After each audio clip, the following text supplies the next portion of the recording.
Hey guys, this is the Blue Collar Future Podcast, and I'm your host, Jaden Robison, and we've got our co-host, Jessie, with us again today. Jesse, how's it going? Good, how are you, bud? Another day. Crappy weather out there, I'll tell you that. At least it's warm. Well, not warm, but like it's not negative Oh, two my like heck. it was the other day. I was enjoying the dryness, and then last week was cold, and I was like, I think I could get over this, and now it's all wet and mushy. Is it snowing a ton where you're at? No, it's just rain. Yeah, it's rain down here. But it's the time of year. It's been surprising there's how many nothing. good days we've had this year. Yeah, dude, Monday and Tuesday are supposed to be like 50-something degrees up here. Crazy. For February? Nuts. Yeah. Nuts. Wild.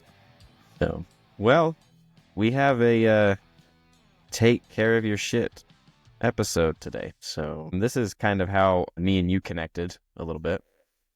Because I think I started seeing your stuff about that. Or something like that. Anyways, and it piqued my interest. And so I wanted to do kind of a themed episode here, take care of your shit.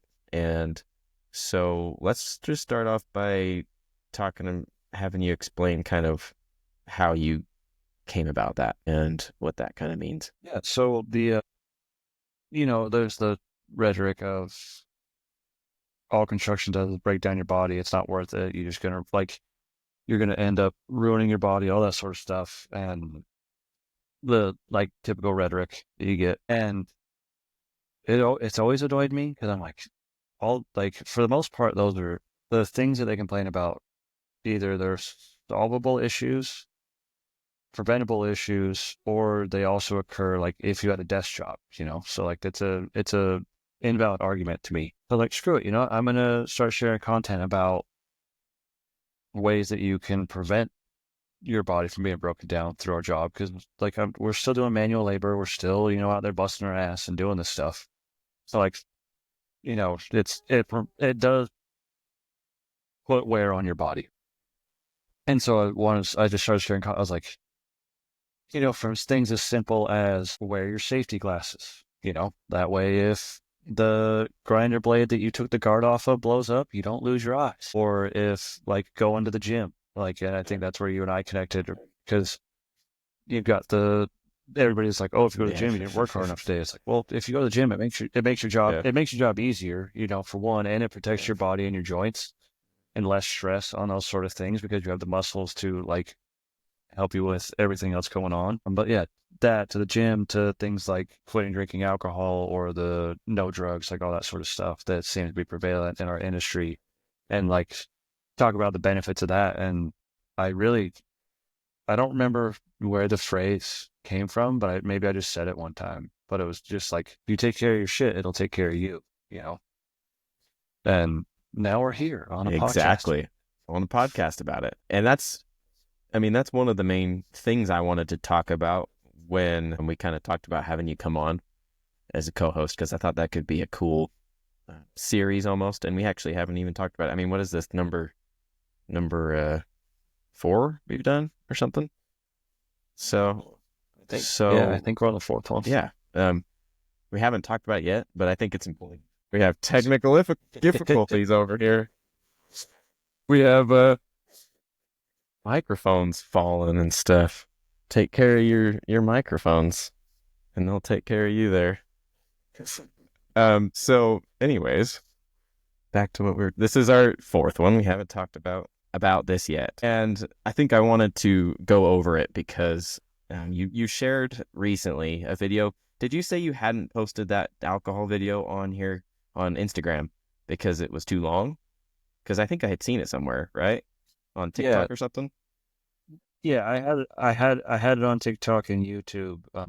Gosh, I think that's a 3-minute video, maybe a little less than 3 minutes. So I couldn't ever post it on my reels because they capped out at 90 seconds. And so it was a video about as you're going over and creating your New Year's resolutions that you might want to add sobriety to your list.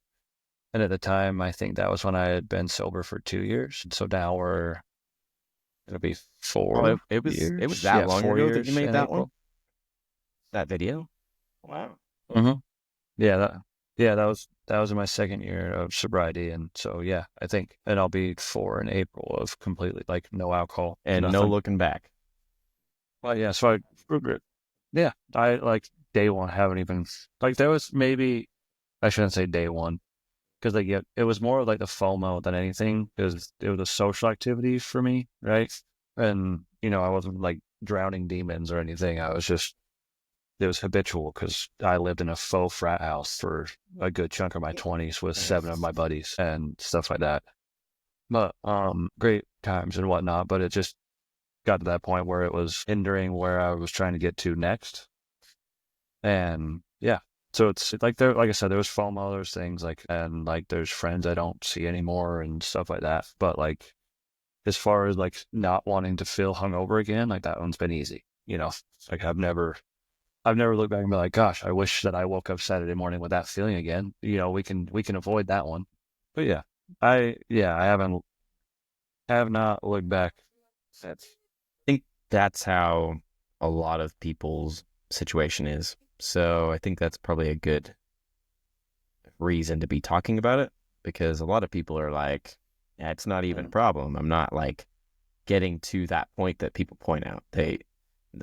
You're where you're using it to drown demons, like using it to escape from your life and like drinking a 12 pack every single day, all that type of stuff. Like a lot of people aren't at that point, but they are at the point of social life, getting drunk on the weekends, whatever. And whether or not they might realize it, like it throws the whole week off after, especially the next day. And it's almost like people will brag about the hangover they had, but they hate it too at the same time. It's weird. I've never gotten it myself. So yeah. Yeah, and I mean, it like in the lifestyle I was living, like it was fun. You're out with the boys, you're just doing, it's just doing activities with the boys and whatnot, or having a beer with dinner, or having a beer when you get home, or like just that sort of stuff. But it doesn't. We got to a point where it's the pros and cons. It's like, I mean, the con was always there, but you get to a point where I became self-aware. I was like, this isn't benefiting me anymore. And that's what I said in the video is like, I got to a point where I was trying to go out and make a bunch more money and hone my skills here and buy a house and get married and all that sort of stuff. And so I'd like had that idea there that that's what I wanted to do with my life was to like level up but I was still doing that, and it came down to there was a night we went out in Salt Lake and the whole group was there. We were having fun and doing the whole thing, but I was supposed to wake up and go build a mailbox for someone, which would have netted me like $1,200, on that Saturday. But I couldn't get to it because I was too hungry. I had a 2-day hangover, and that was so I didn't get to it Saturday.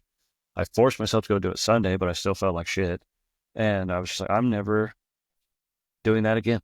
I just like, this is clearly an anchor in holding me back from where I'm trying to go. And, so I had to cut it loose. And that was the day I decided, like, I'm not drinking anymore. I'm not doing this anymore. Like, I have this to go on. And then I guess in retrospect, one of the things that probably helped me was that I put so much on my plate that I didn't really have the time or energy to worry about, oh, I should go out on Friday night with the boys again, even though I had the FOMO of like missing my friends and whatnot. But like I picked up between these extra hours at work, my side jobs, all that stuff, spending a ton more time with my wife and like that's where all my time went. And it still goes to that, now between work, my wife, taking care of my shit. Yeah. So that, Yeah. that 2-day hangover was kind of what brought you to the realization that it wasn't serving you anymore, essentially. Yeah. It was the nail in the coffin, if I can say that. It was the nail to that habit because it was something that I always had in the back of my mind. It was like, I need to stop doing this. And no, it's not here on my desk. Are we back? But I had a journal and I had wrote down not resolutions, but I had wrote down like 10 things, right? Just 10, like either one or two words. And the last one was sobriety. And I had wrote that down before way before this had even happened. And so it was like on my mind, but I never took it serious until I had that experience and I realized, had the self-realization that hey, I need to stop this. because it's preventing me from getting to this version of me, you know. Once that one was checked off that list, all the other 9 they all came. Like everything else that I wrote, like the make 100K, trying to get to 100K following on social media, to like even like some fly fishing stuff that I want to do. Like I want to go catch a tarpon, and I did that, and things like that. Like just even so from like financial goals to we bought a house, we got married, like all that stuff, to like the simple things. As soon as that final anchor of like to get sober went, like everything else came right with it. And so maybe that fueled the fire of what I was like, kid, this clearly outweighs this. Like this is easy, you know, versus like I wasn't getting home to like, oh man, I can't have a beer today. I got like I'm just sitting here doing nothing. It's like I had more stuff on my plate to deal with than, and I had, you know, some positive momentum behind me to keep me out of that world, and then it just went away. What I feel like I've noticed is a lot of people that have issues are people that don't really have anything going for them, or maybe not necessarily they don't have anything going for them, but they're not doing anything productive in their spare time, and they're just kind of left with, like, they get done at work, clock out, and it's like, okay, well, what do I do now? And then the options are like the peer pressure, going out to hanging out with the boys, and then it just leads to all of that stuff. And or even if they just like sit at home and, like you said, have a beer, and then it turns into more of them, but like that's what you fill your time with. And I almost feel like just trying to keep yourself busy in the first place will get you to that point. But why do you think a lot of people don't ever get to the point that you got to? Well, let's preface this by saying maybe not everybody needs to, maybe not everybody is ever going to want to, but there are people that want to but can't seem to shake it. So I think the big role there is the self-awareness, and like we talked about the other day, of like set your goals and then reverse engineer them, figure out what you need to do to get there, right? And so I think that having that self-awareness, and then having, even if they're not clear, precise goals, like having the path that you want to go to rather than kind of wandering around aimlessly, that helps as far as those things go. Because it's like, hey, if I want this, how do I get there? I have to eliminate this. Like it becomes like crystal clear as to like, this is a problem. If I want to be healthier, happier, more successful, all those sort of things, like I had to get rid of this. And then I think, you know, realize like FOMO's hard. Like I said, that was probably the hardest part, is, you know, the social aspect. Because I'm like, can't go to the bar. I don't want to go to the bar because I don't want to be around this. And so it's like, oh, well, I'm missing out on all that.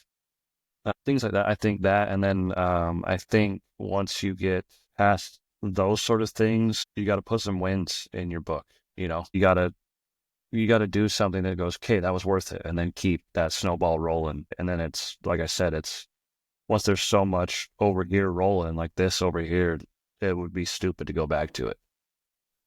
If that makes any sense. Yeah, no, it makes sense. And it's hard because, like we said earlier, it's such a prevailing thing in the industry. I see enough people around me that don't really have problems with it, but I also see plenty of people around me that have issues, and it seems to be more often than not. So I just, it hasn't really ever made sense to me. But it's almost like industry standard to get home from a day of work and crack open a beer and you know, end up 60 or something by the end of the night. Like, that's where it kind of leads into this take care of your shit deal, because that's not good for anybody. I mean, having one after work might be fine, but anytime you end up getting past that, it's super bad for you. It would undo any sort of positive work you were doing on yourself anywhere else, whether it's like drinking enough water or working out, make your job harder. Like it, and everybody deals with it. I don't know how people. I really don't know how people deal with it. How they show up to work, having been completely like hammered the night before all the time. It's crazy. Hats off to them, I guess. You know, they're working through it.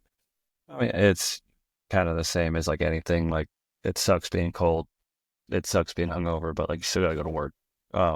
As far as someone who was in the mentality of like, yeah, I've shown up to work hungover before, and you're just like, well, this sucks. I gotta do it. But you're obviously not doing a good job.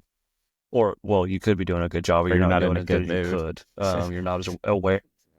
Yeah, you're not in a good mood. You're not as aware. You're not producing a quality like you said. It's in the way of doing those things properly. Whether it's like if you're working on your fitness or like trying to lose weight or any of that stuff, and you're drinking, your body's always going to metabolize the alcohol out of your system first. So like you're never going to get to that point unless you're really overworking it. And then it's the inflammation, so it makes your joints hurt and everything, all that stuff. But there's so many dudes that are like, oh, you just got to man up and deal with it. And so like instead of getting proper help, they go, well, I could just have a couple beers or a couple shots and then I feel fine. But you don't really feel fine. You're just kicking the can Exactly. down the road. And then the more you drink, the more you have to drink to feel fine to begin with. It's like a never-ending rat race, I guess. It's crazy. Yeah, it's a race to the bottom. Yeah. That ties right into that crabs in a bucket that you really like. People in the construction industry want you to be like that too. They want you to be like, maybe not even drag you down, but to where they're at, to this state of hanging out and partying with the boys and drinking every night because it's fun, you know? Yeah, it's part of the camaraderie. Yeah. Part of the camaraderie. And it's like, if you go to the gym instead of the bar, like, oh, what, are you trying to be better than us? Like, gym muscles aren't real muscles. like, well, yeah. Yeah. Yeah. Yeah. And especially in our industry, between concrete and masonry, like, there's a massive problem Yeah, with I always alcohol see people. and drugs and whatever Drugs else. for sure. I always see people posting videos about how they're cracking beers on the job, pouring concrete, and like, if you're not drinking beer on the job while you've got concrete drying, what are you doing? That type of stuff. It's like, dang, that sounds like a freaking miserable way to go about it. But I don't know. Yeah. Yeah. I think something else that helped too was, I guess, like the introduction of non-alcoholic beers and stuff. Sorry, that's off topic from what you were just talking about, but like that also that alleviated that need. Because my brain went here. For those of you that don't know, Jaden has never drank. As the guy in the room who has, it's like, oh, you work your ass off. Yeah, like a cold beer sounds nice right now, or whatever. And so my brain was like, well, they have the introduction of that, and now they make good ones, right? Because now I liked the taste of beer, and like I still like the taste of beer, so I can go get something from Athletic Brewery that's whatever the healthiest version of the taste that I crave I can get. And so they have everything from your light beers to your IPAs to your stouts. So it feels that need to, like, oh, I want to have a beer because like we just worked our ass off. I want a nice cold beer or whatever. There is that option there, and so it's like I understand the, like, hey, we just worked our ass off. I want a cold beer because I've been that person, but there's also like better things. And again, that's the self-awareness thing of like, yeah, that's cool, but like there's also other things you could do, whether it's the non-alcoholic or have some water and eat good or take a nap, like whatever you got to do. I don't know how long it takes concrete to set. You got like, I just know you guys get there at 2 a.m. and it looks like it. Nobody knows how long it sets. We had a job yesterday. Like, this is a little off topic, but we had a job yesterday. We poured some sidewalk, and we started pouring at 11:30, and we were done, cleaned up, stripped our forms, all of that before 1:30. So that's 2 hours, and it was how cold yesterday? Like, that's not normal. That's not normal. So, like, did they mix it hot? It just set up. I mean, we usually pour a little bit drier, like as a slump, but that morning pour, it didn't set up that fast, but it was colder too. So you never know. You can do all you want to it. And it was also, I guess, a different company. We poured Geneva in the morning and Parsons in the afternoon, but either way, off topic a little bit, but yeah, that's the hard part. It's like, you never know what you're doing. So in my mind, why would you want to be freaking cracking open beers and then be like, have a buzz and not really be sure of what you're doing with yourself while you're waiting on something like that could just go off and be working your ass off. And I mean, part of that is the societal acceptance of the drug that is alcohol. Like that's the one that everybody's like, yeah, that's cool.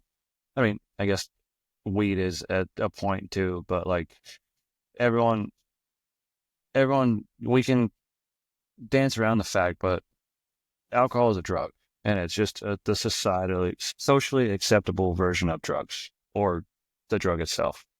And so it is what it is. Cause it's like, oh, that's the one that we can do. You know, it's, you go to the bar, you have the beer, like you said, or whatever. But that makes me want to ask, because like I can beat this dead horse Yeah. as much as I want. But I'm curious as someone who grew up and never had an interest in it at all, because you clearly didn't have that societal acceptance or pressure or whatever. Like, what was it that kept you away from it? Like, I know your faith, but was there anything like just the example of the guys around you or the society around you, or was there anything else?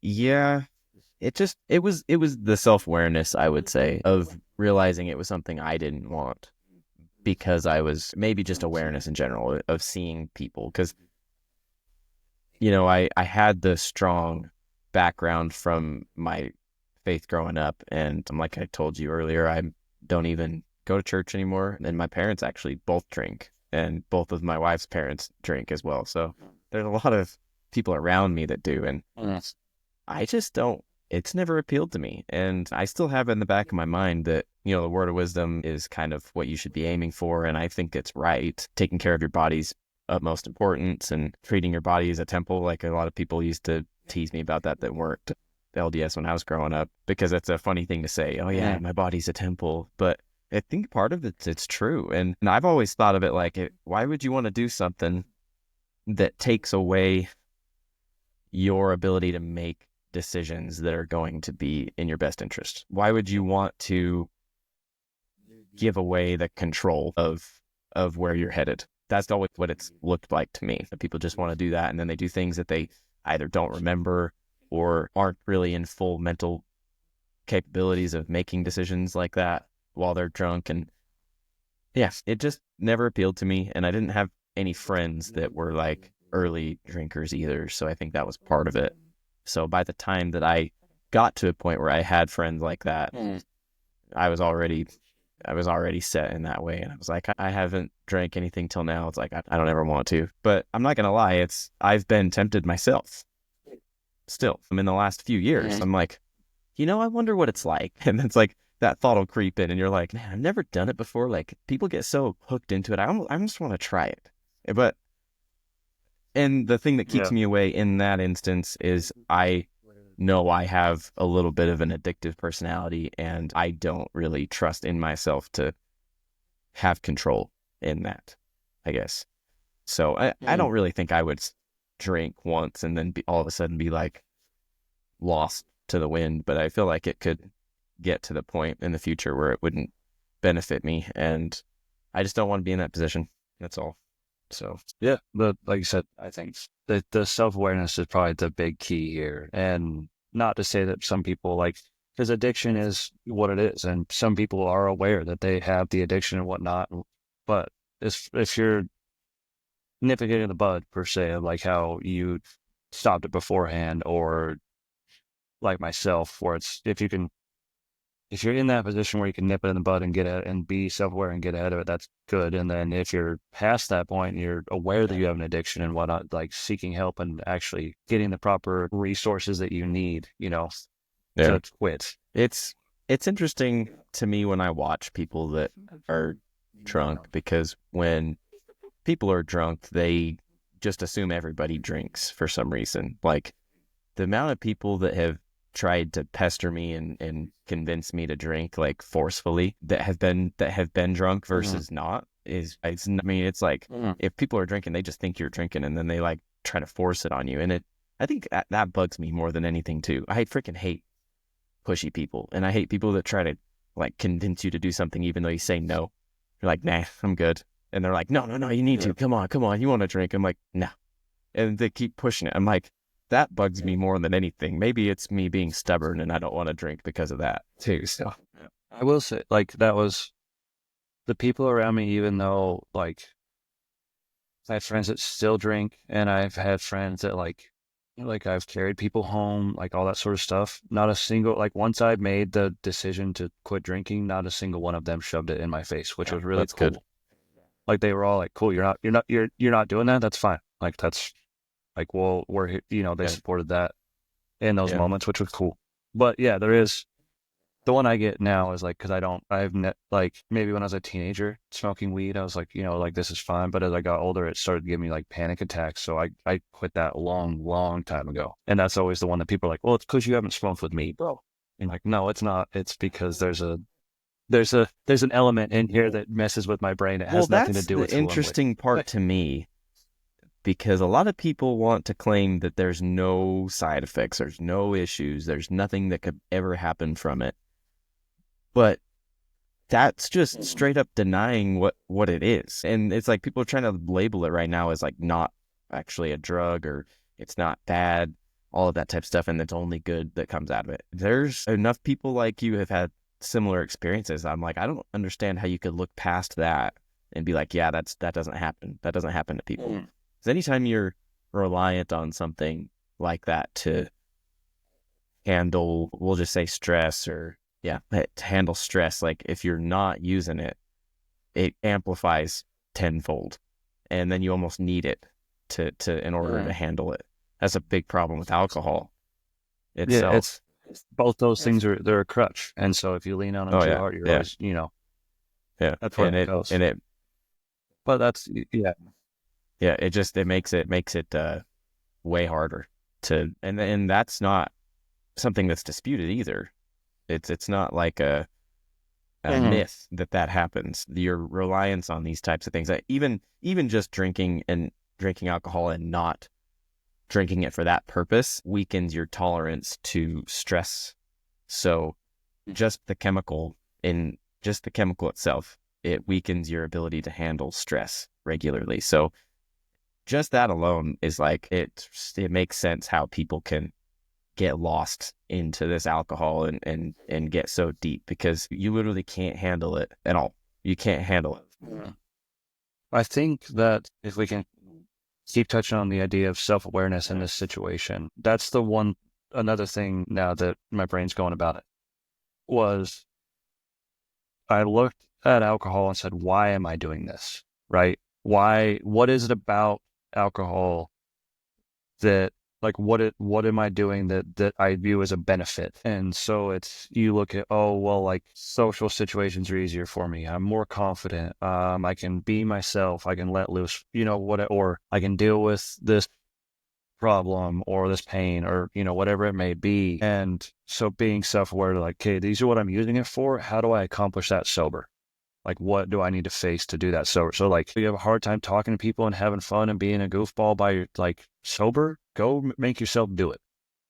Like, just go out and, like, go out to the bar and be sober, but still act like how you want to act, right? And you're probably going to make some better decisions while you're there because you're sober and you don't do something really stupid. Or, like, how do I really deal with this pain or stress or something and create an actual support system rather than kicking the can down the road and things like that. So, and I think again, the self-awareness of that situation, if you want to quit, as far as like the casual drinking and all that sort of stuff and figure out, okay, what does this do for me? How do I accomplish it sober and reverse engineer it again?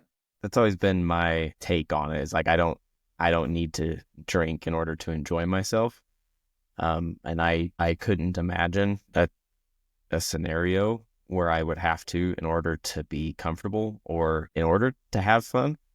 And I mean, I know a lot of people get anxiety from being in public and around people and all that, and it helps them get loose. But like you said, it's a crutch. You're patching a problem, kicking the can down the road, whatever. It's not the fix. All it is it's a piece of tape over a water tank that's gonna just explode another time. It doesn't help. It may help temporarily, but it's not fixing the actual issue. And all it will do is make it worse too. I don't know. I don't know how long we could. Yeah, it's just you're creating a compounding effect behind it rather than handling the small wave. Well, I mean, don't want to make it sound so dismal, because I do think that people could could possibly drink. It's not like an absolute worst thing in the world. I know people that drink and they're fine and whatever. Most of them set limits. They're like, okay, it's, I'm only having one today, or I'm only having one this weekend. That's how most people I know that handle it well do it. Or they just have a very strong sense of what they need to be able to do. So they can actually catch themselves before they get too far or whatever. Like, if you have a strong enough purpose in your life that drives you, that will overcome this alcohol in your system that's going to want you to drink more and more, I think you can handle it just fine. But it's just hard to be at that point. And my entire problem with it is it can get out of hand too easily, I think. I mean, just to kind of, on my end, not to beat the dead horse too much, it's just it can get out of hand too much, too easy for me to think it's worth it. Some people can handle it, and I think that's why it just keeps getting propagated, because there are examples of people. It's like, oh yeah, look, this person, they drink and they don't doesn't take over their life. But then you got this person over here that, that I grew up with that is refusing alcohol treatment and killed someone. So it's like, to me, it just, I don't know, the cons outweigh the pros. So, but I can easily see how people like it. So it is what it is. Yeah, I mean, you got the picturesque, like someone in Italy having a glass of wine and doing their thing. Like, I'm sure, like you said, there's plenty of people that can do it and handle it in moderation and have their little enjoyment. But if you're at a situation where you're trying to accomplish something and that's clearly the thing in your way, figure out what you want, figure out who you want to be, reverse engineer that, see what you need to do to get to that point. If getting rid of alcohol is the step that's holding you back, like it was holding me, then figure out the way to do it, whether it's quitting cold turkey, keeping your hands busy, because there's the saying, the idle hands are the devil's tools, or if it's finding the resources you need. They're out there. Like, there's thousands, hundreds, whatever it may be, of resources that are willing to help you get past this problem, and whether it's your community or professional help. I wanted to say a little earlier that it was good that you brought up the non-alcoholic beer, because that's super interesting. How often do you drink those? And did you do that like right away after you quit, or was it like something you had a craving later on that you were just like, you know what, I think I'm going to try one of these to see if that helped? Mm-hmm. So it was something that out the gate I tried, because at the time it was kind of like the options sucked. So like there was O'Doul's, which we all know about, and really that was it. And then Heineken Zero that one's always popular, and they were pretty early and into the market. But now there's, like I said, there's all sorts of options. There's even non-alcoholic spirits. So like if you wanted whiskey and Coke, you can have it. Which there's one at a distillery in Ogden, which is wild. Yeah. But it's yeah, it was something like toward the end of my drinking career per se. I really just like the taste of beer, and so it's like, oh, I can have a beer with dinner, I can have a beer with the boys, I can do all that sort of stuff. Like I quit drinking liquor long before I quit drinking, because I don't like this version of me at all. So we're getting rid of that, But I liked beer, so it was like, cool, you can have beer, but then when you like beer, you get the little belly, you get all the stuff. So and then that's another thing I wanted to touch on once you finish up, is the weight aspect of beer. So yeah, but yeah, I tried that. Like, that was, for the first little while, I was like, we're not touching anything.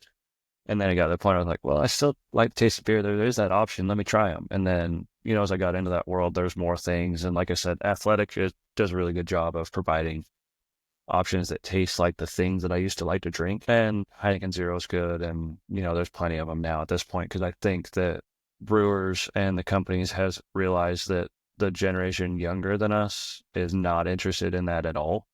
Well, not at all, but like they're far more sober conscious, so they've got to figure out a way to still sell to them. So like that market has exploded, and there's like dry bars and things like that even. So that has made it really easy to like, oh, if I want to have a beer with dinner, I could just get one of the Athletic ones. And as far as like how often do I drink one, it's maybe once. Like I have one a week because I go Friday nights we do dinner with my parents, and so like if we go to B-dubs or something, they carry athletics. I'm like, oh, I'll have one with my burger, my wings, or something like that. But yeah, Yes. That's super cool. Um, and it's interesting that the younger generation is a lot more sober conscious. I think that's a good sign. So I think that it's ever since the prohibition crap, people have been so like they want to enjoy their freedom by drinking alcohol, and it's been so common because of that. But then I think now people are coming around to like a lot of people are coming around to the idea that it's not that great. yeah.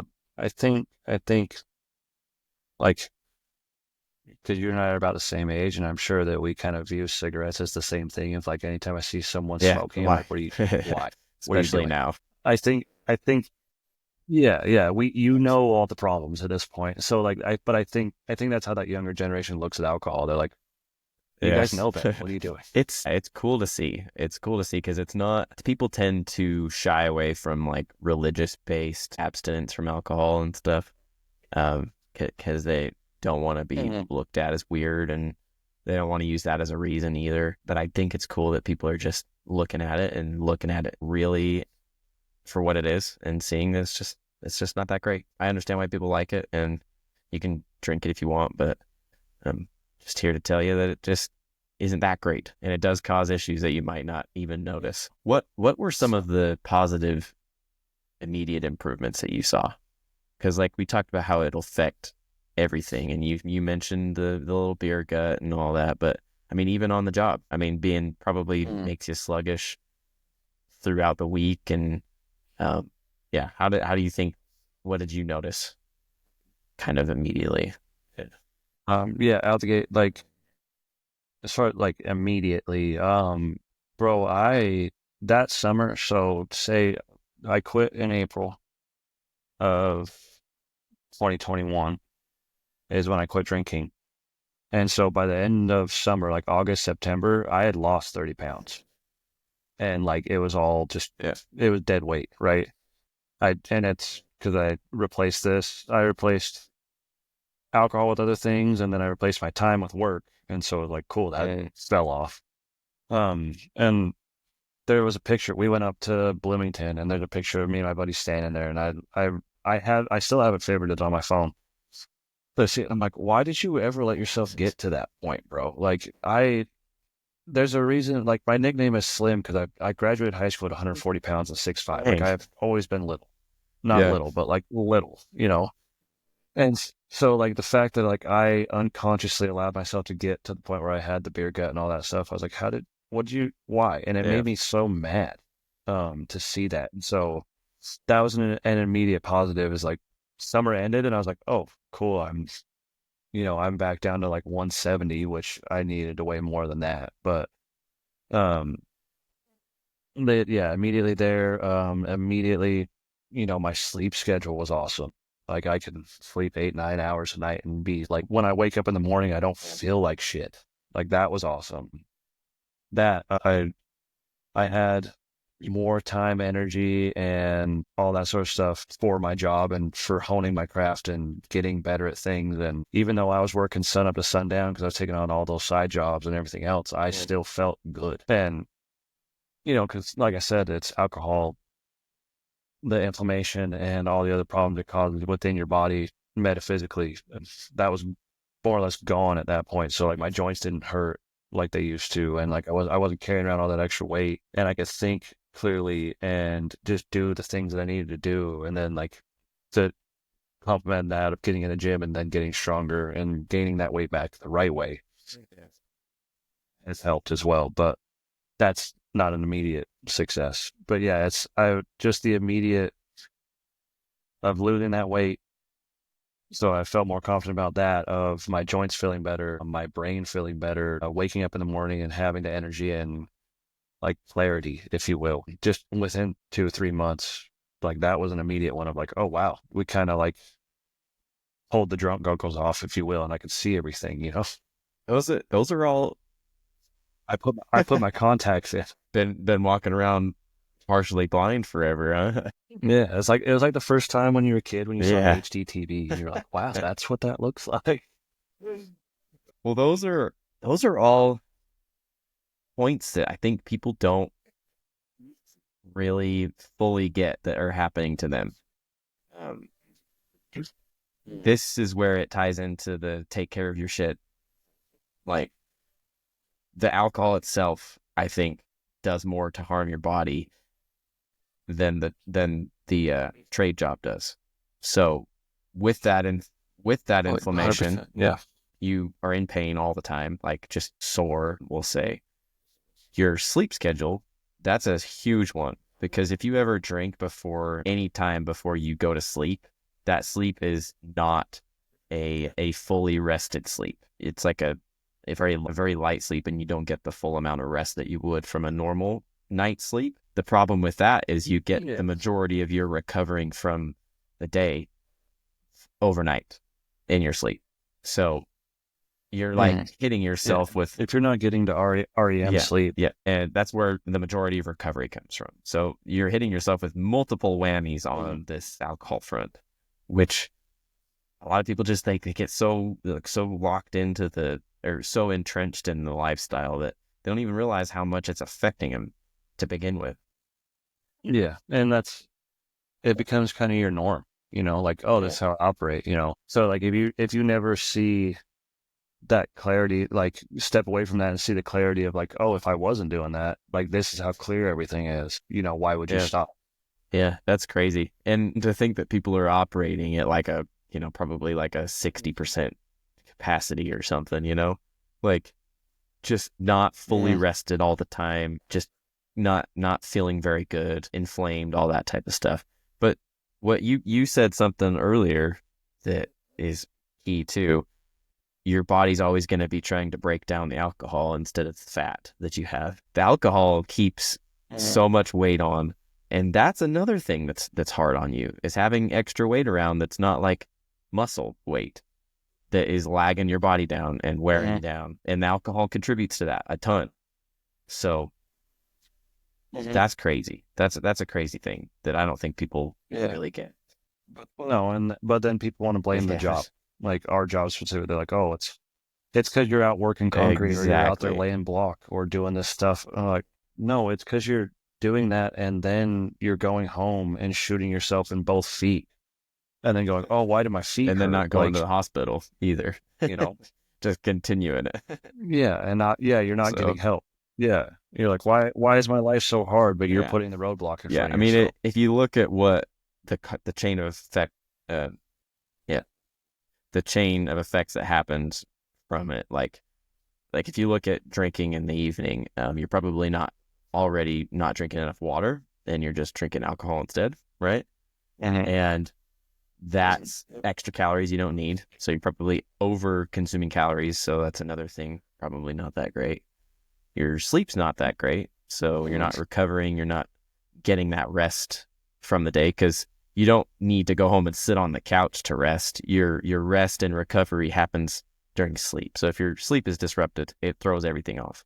So then you go the next day eating probably like crap, and a lot of people smoke cigarettes as well, not drinking enough water, and then it just all keeps this domino effect, I guess. It's like every single day it's all this same stuff over and over and over again, and then people wonder or complain and say it's the job, but really it's just the prevailing lifestyle that people are living while working the jobs.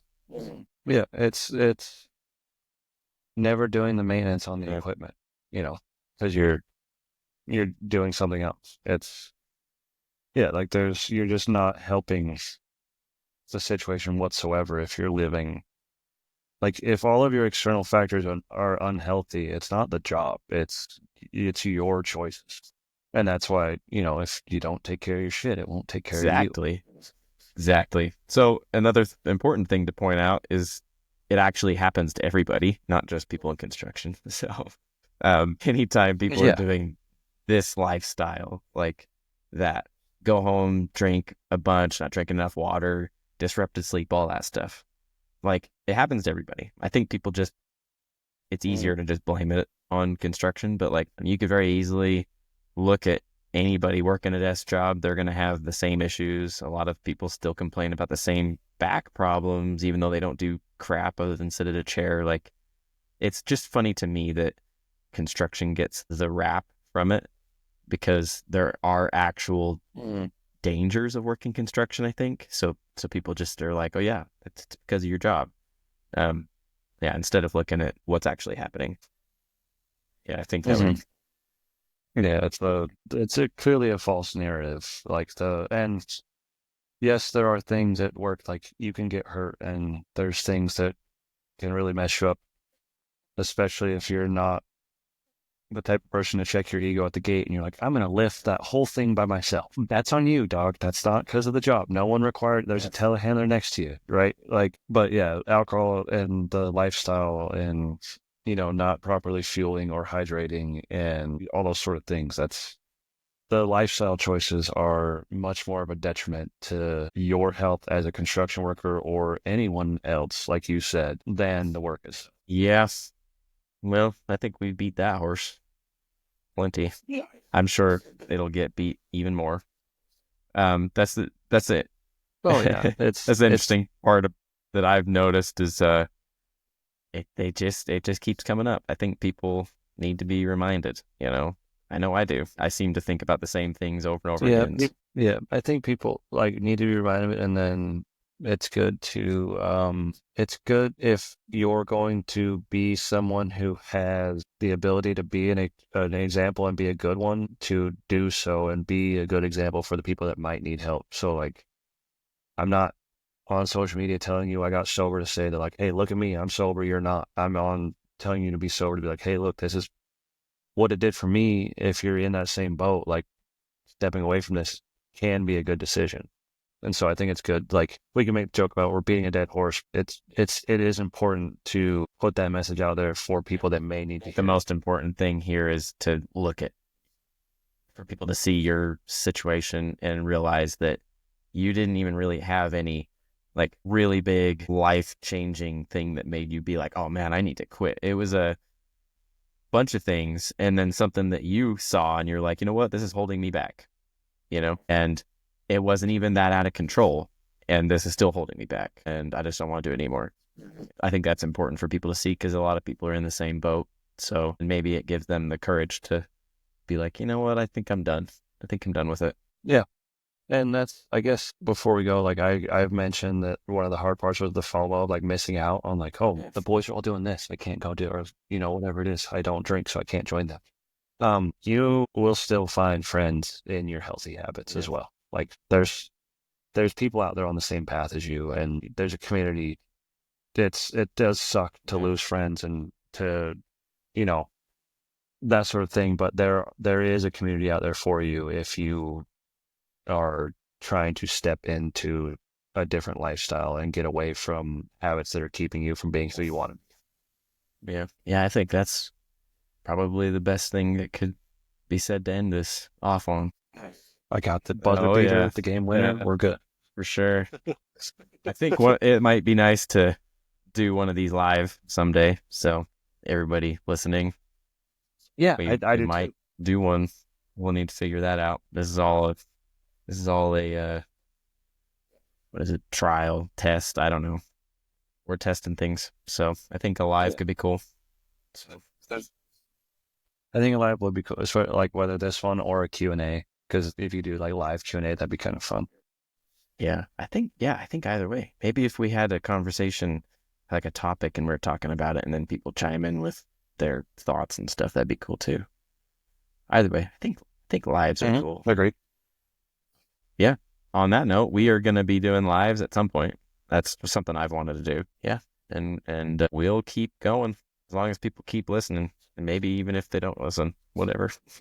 And again, if you have any questions for the Q&A every other week, hit up Jaden's channel on Instagram. Yeah, I know people don't like to put them out there for everybody to see, so you can message me. But I opened messages, or people can reply to my messages in there now, or Jessie's. I think Jessie can send messages, and people can reply to that forever. So that's good. So you can put it in there.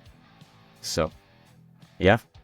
Awesome, Jessie. I appreciate it. And we'll be back next week.